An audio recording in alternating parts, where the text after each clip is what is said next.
Halo guys, jumpa lagi bersama WSS Masa Bercerita. Hari ini aku akan menceritakan sebuah kasus pembunuhan seorang cheerleader yang diperkaos dan dibunuh oleh kekasih dan teman-temannya sendiri secara bergantian. Mari kita simak ceritanya. Heather Rich merupakan anak perempuan satu-satunya dan anak ketiga dari 4 bersaudara yang lahir pada tanggal 19 Januari 1980. Nah, ia lahir dari pasangan Gail dan Dwayne Rich di Waurika, Oklahoma.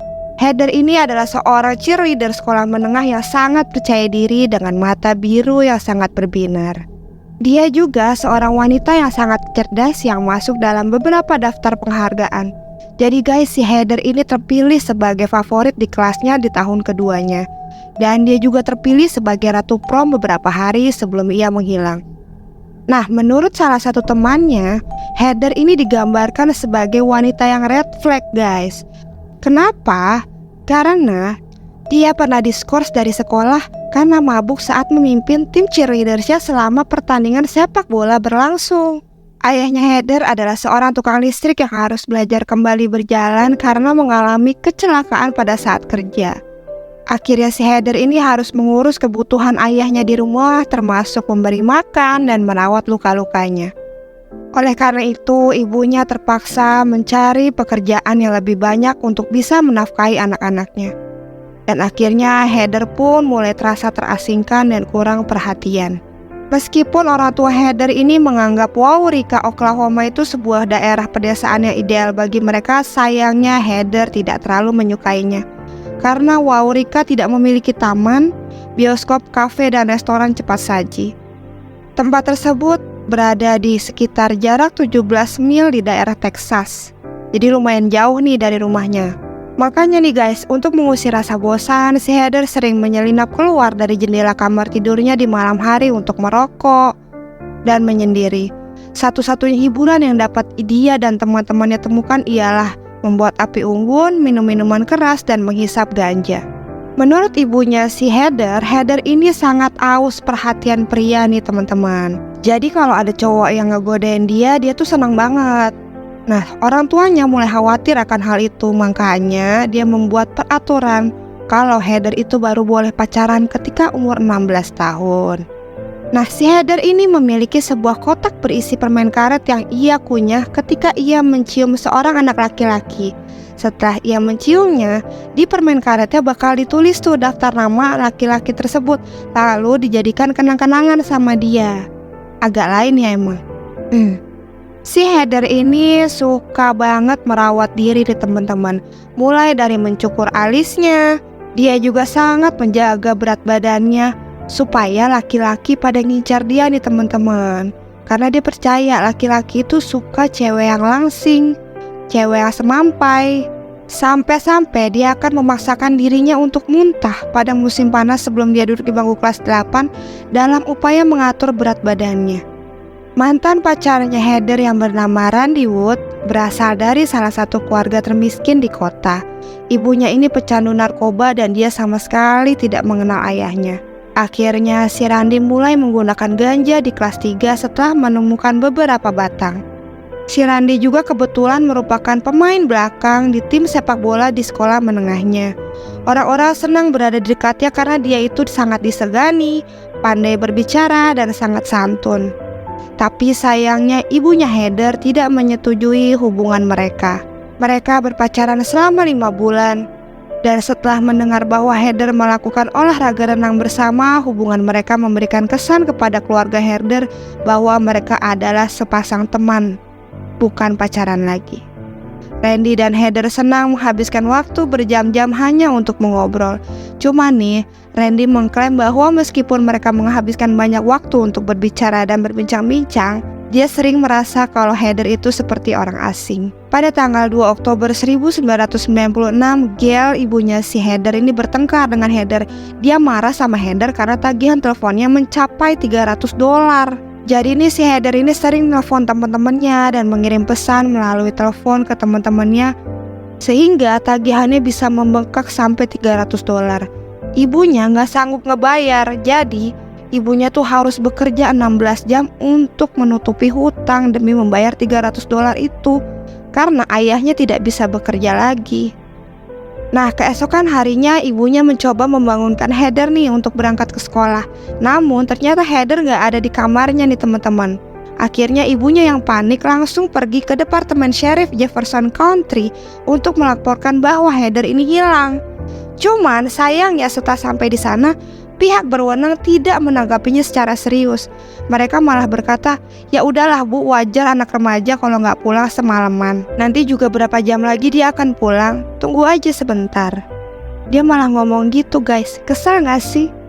Di sisi lain, seorang peternak dan cucunya yang berusia 7 tahun menemukan suatu bentuk yang menyerupai mayat manusia di Belknap Creek di Texas beberapa hari setelah Heather hilang. Si cucu perempuannya itu terus mengklaim bahwa ada mayat di dalam air, tetapi kakeknya ini tidak dapat melihat karena dia tidak memakai kacamata. Sampai akhirnya ketika mereka kembali ke rumah, sang cucu kembali bersikeras bahwa ia telah melihat mayat dalam air.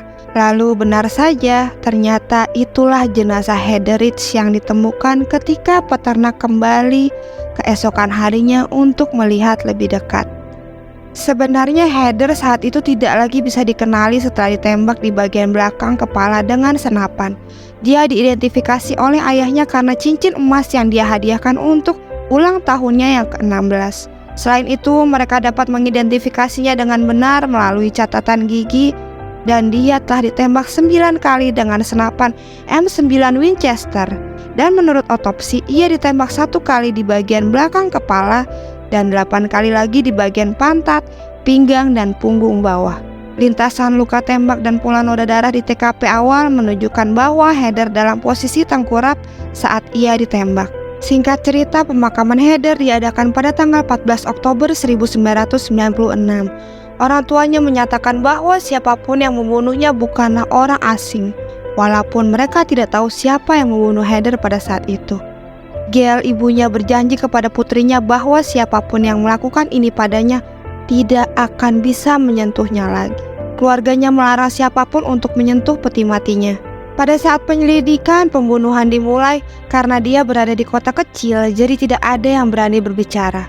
Nah, karena kasusnya Heather ini dibawa dari Oklahoma ke Texas, FBI pun dipanggil. Mereka mengetahui bahwa Josh Beckwell adalah sahabat Randy dan Heather yang saat itu pergi menyelinap untuk berkencan dengan si Heather karena dia naksir nih sama Heather.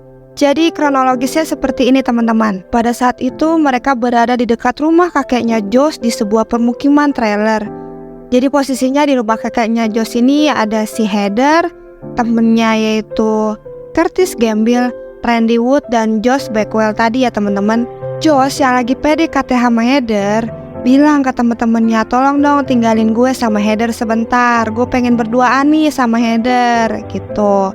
Akhirnya Curtis dan Randy pun pergi nih ninggalin mereka selama 1 jam. Setelah 1 jam, ketika mereka kembali, Josh ini posisinya sedang mengenakan pakaiannya dan Heather pada saat itu berada di trailer dan masih dalam keadaan telanjang serta memegang botol kosong. Nah, Heather pada saat itu digambarkan sangat-sangat mabuk. Josh kemudian mengklaim bahwa dia dan Heather melakukan hubungan seks atas dasar suka sama suka nih. Temennya pada saat itu yaitu si Curtis Gamble yang sangat mabuk memutuskan untuk melakukan hubungan seksual juga dengan Heather yang masih tidak sadarkan diri.